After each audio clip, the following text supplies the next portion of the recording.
Welcome to another exciting episode of the Business of Digital podcast, featuring your hosts, Matt Siltala and Dave Rohr. Hey guys, excited to be with you this morning on another one of these Business of Digital episodes.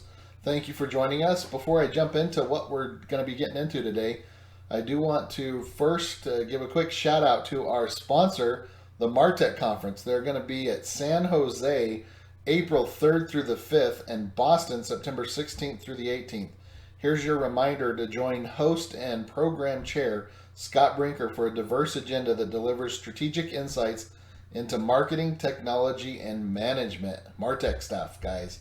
So register with promo code BIZPODCAST, that's all one word, all lowercase, to save 15%.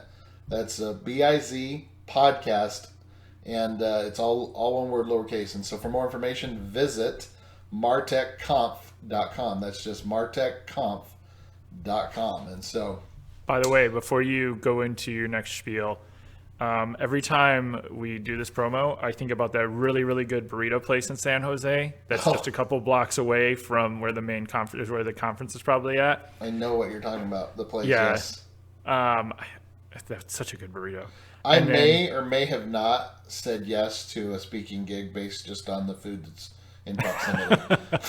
And then same thing with Boston. I just think of this one really cool place my brother and I went to that had like 300 beers on tap. I was going to say Boston Lager. No, sorry. No, well, we did do the tour there, but they just had like pool hall downstairs and then like really good food and really good beer upstairs. And it was just like this random warehouse place. I forget the name.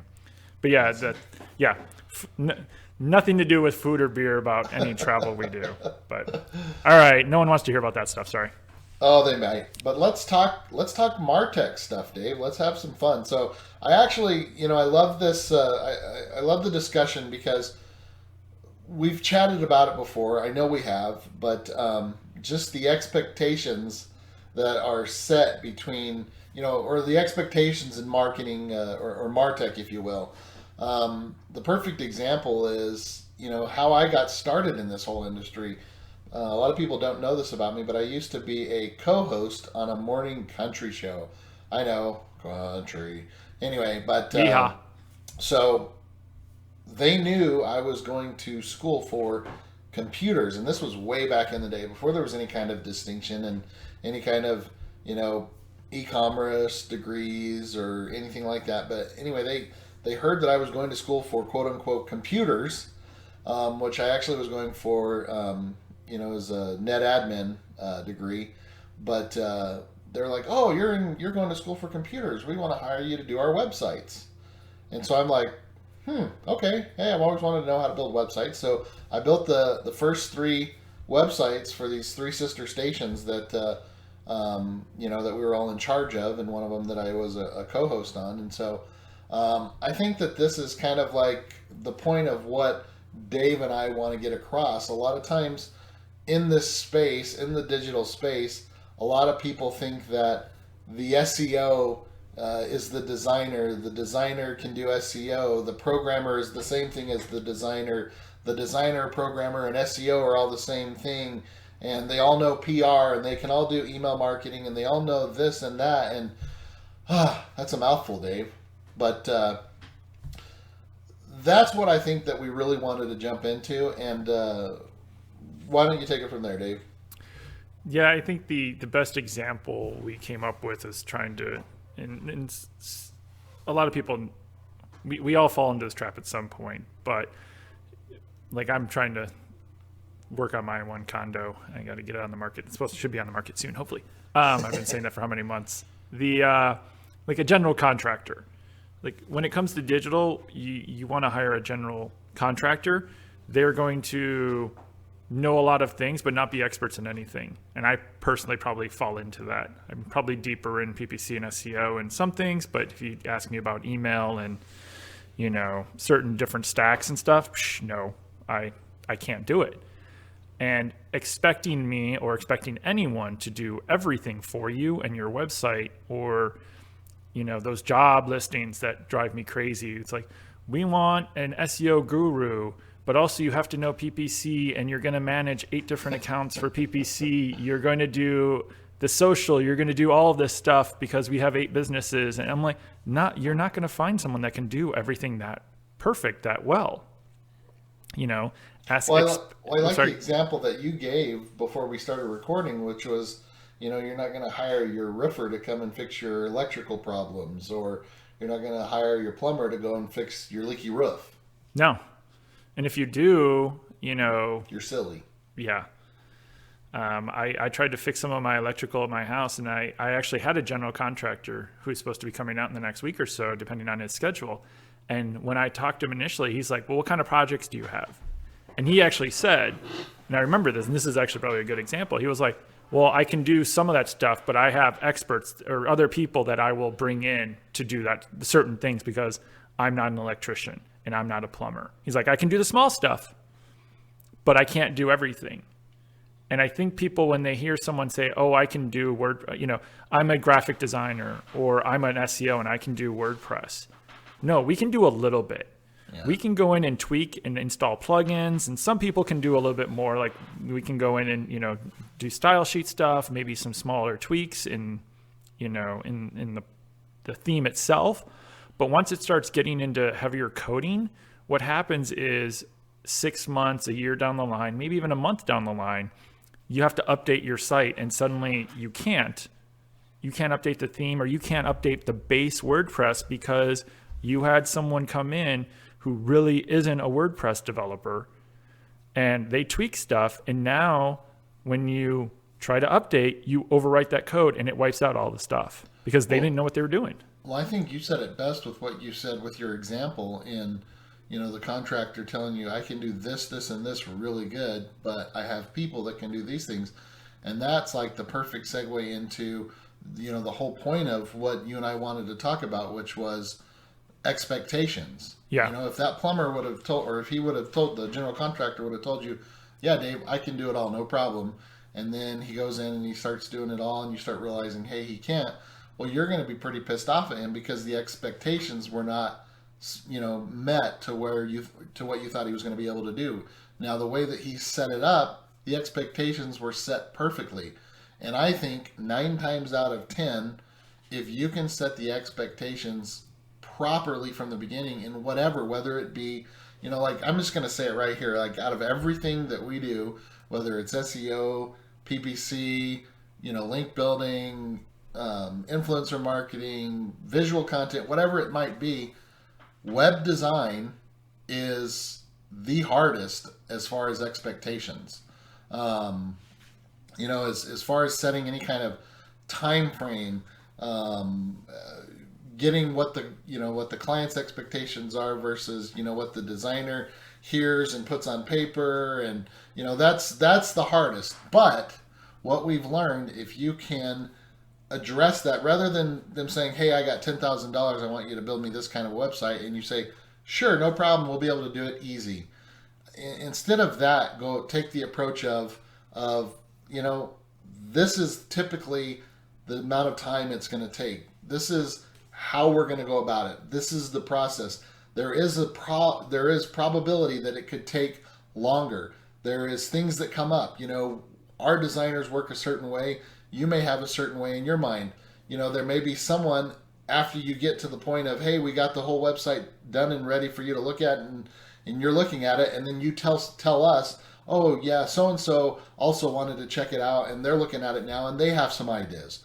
And so when those kind of things are brought in, and those different elements, if you will, change, expectations change. And so if you address all that, or what could potentially happen up front, I think that it's going to make things a lot easier in the long run. And I hope that makes sense, Dave, what I was saying with that side of it. But there's so many different variables that can be brought into it. And I think if you do your best to address as many of those, and I know that I was talking about web design here, but you could insert SEO, you can insert PPC, you can insert whatever it might be, and still have the same desired outcome, if you will.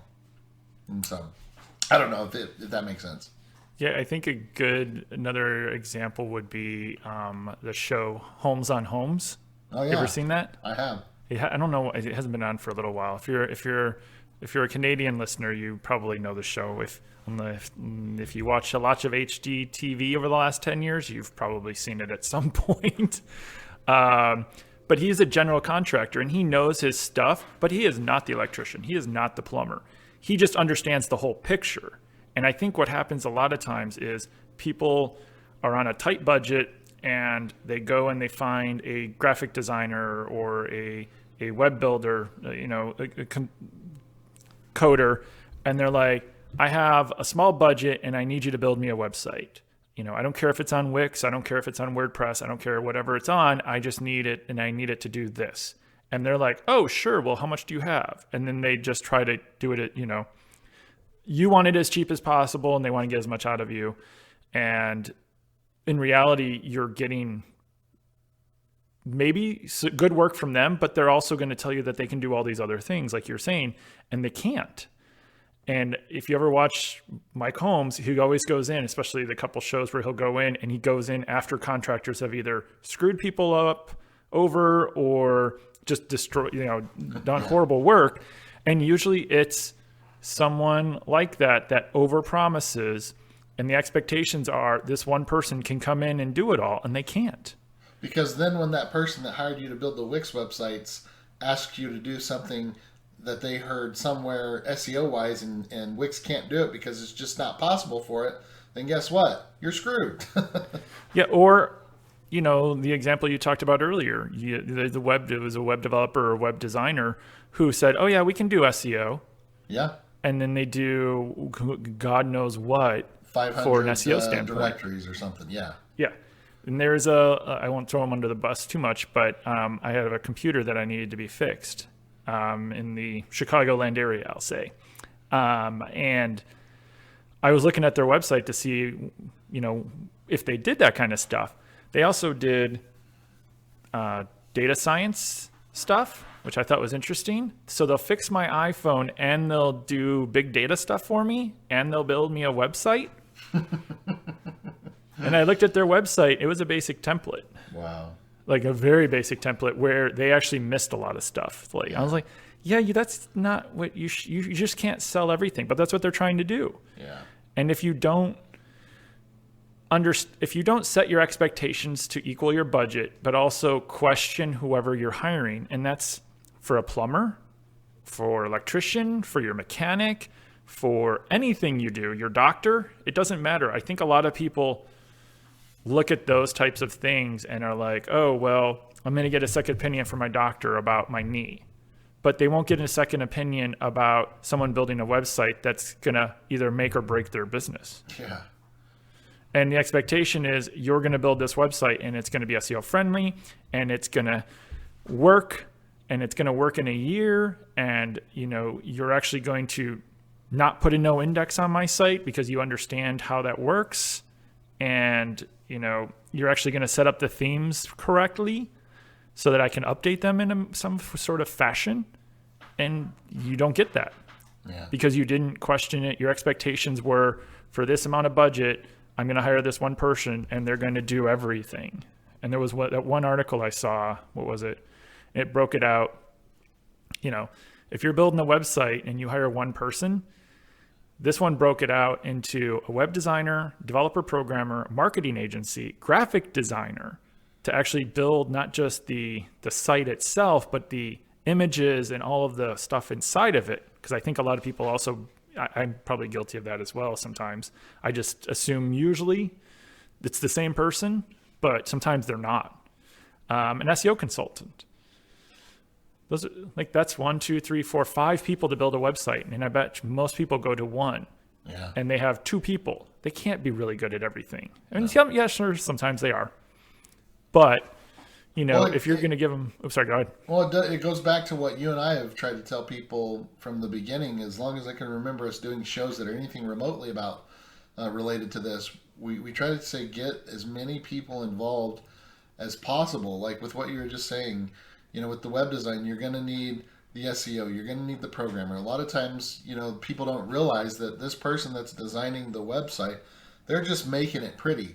They're going to have to like a lot of times with how we work, we'll have, something that's basically just created in AI or Photoshop or something, if you will.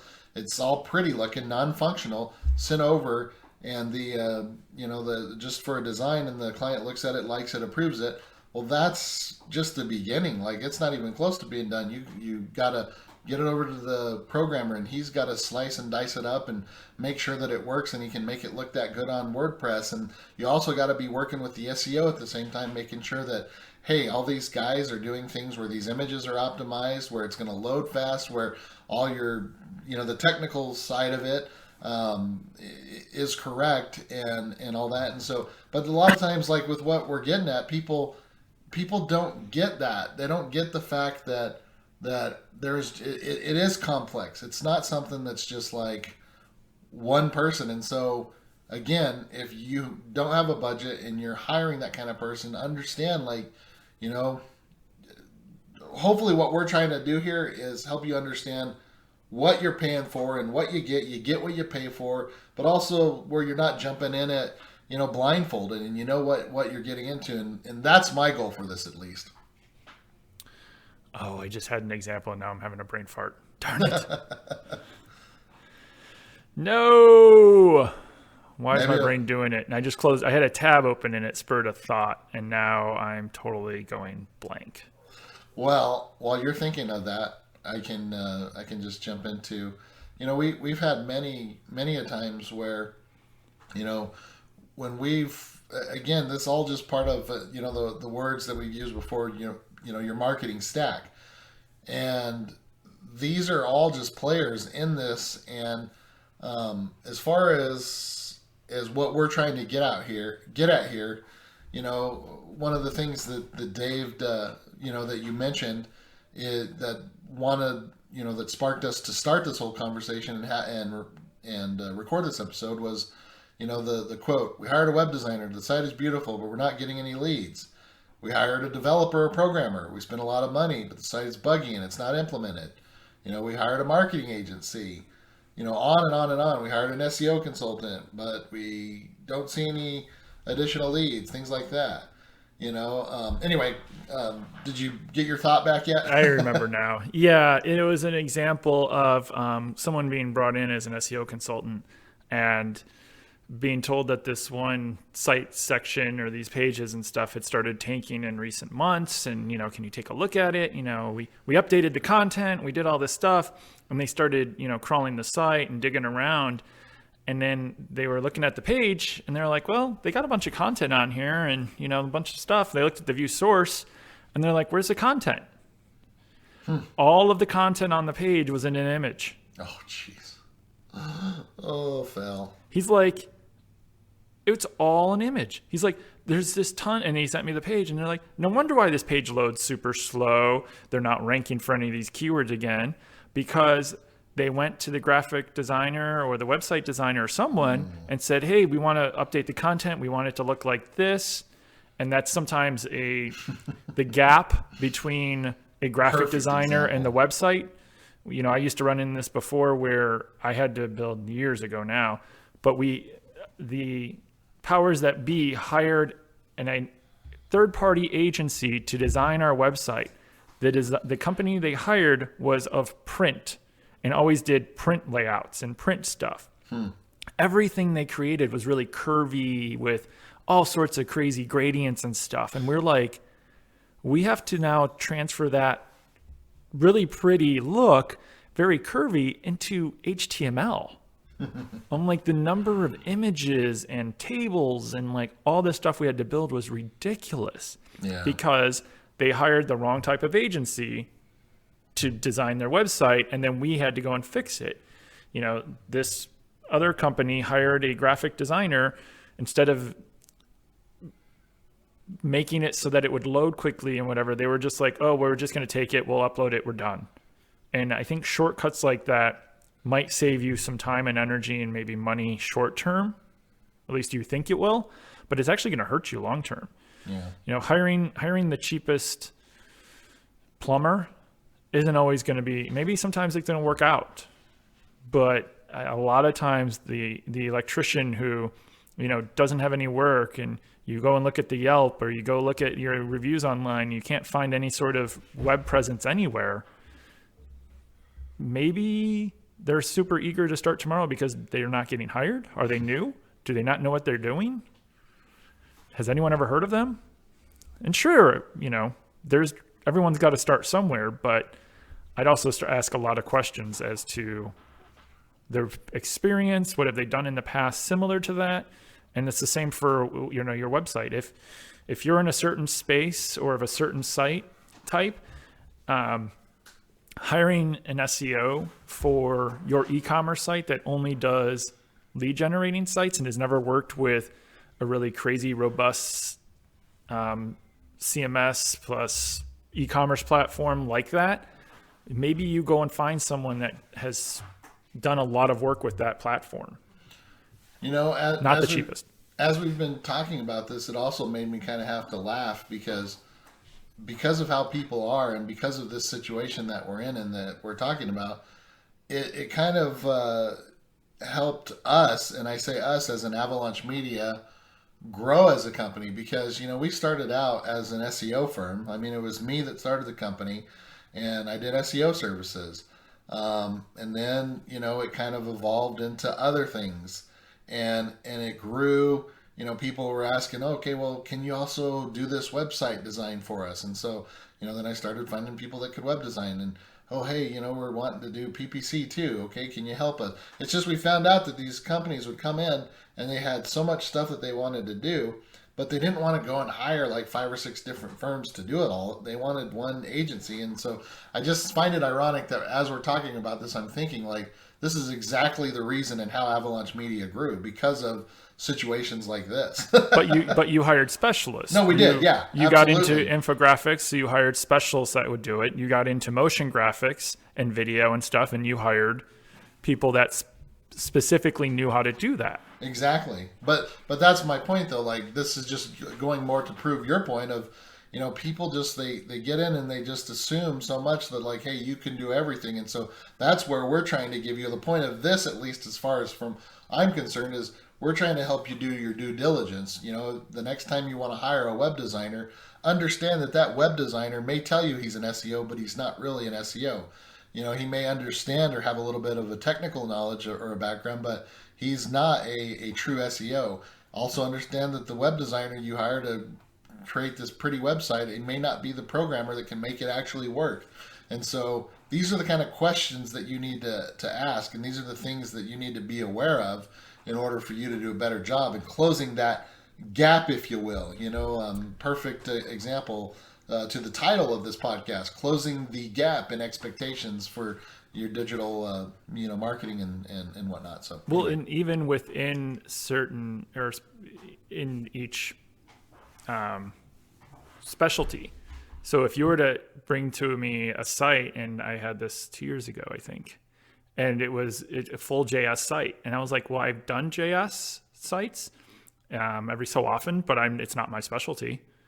I'm like, and they needed a quick turnaround. They needed like tons of work. And I was like, you actually need a 1.5 FT, full-time like employees from an agency to get you to get this project rolling out. I'm like, I can do SEO. I know this. I've done this, but I'm not the solution for you. And you're setting the expectations correctly. I was setting their expectations because their expectations were way off. Well, that's what I'm saying. Like 9 times out of 10, like any kind of major disaster in our industry could be avoided if expectations were set correctly and people were just honest. So, well, and it's not even just me. It's their expectations were that it was possible and that they could find a one-man shop or even a person to do it. And I was like, the amount of work they wanted done, their expectations were just not realistic. Gotcha. And I knew it. As soon as I heard it, I'm like, this is not going to go well for me. But I think some people would just say yes to it. And some people would probably say no, that they can't do it, and just take, but at that point, you're going to take a loss and look bad. So Dave, in closing here, why don't you just share like your final thoughts and what you need or what you think needs to be done to help close this gap?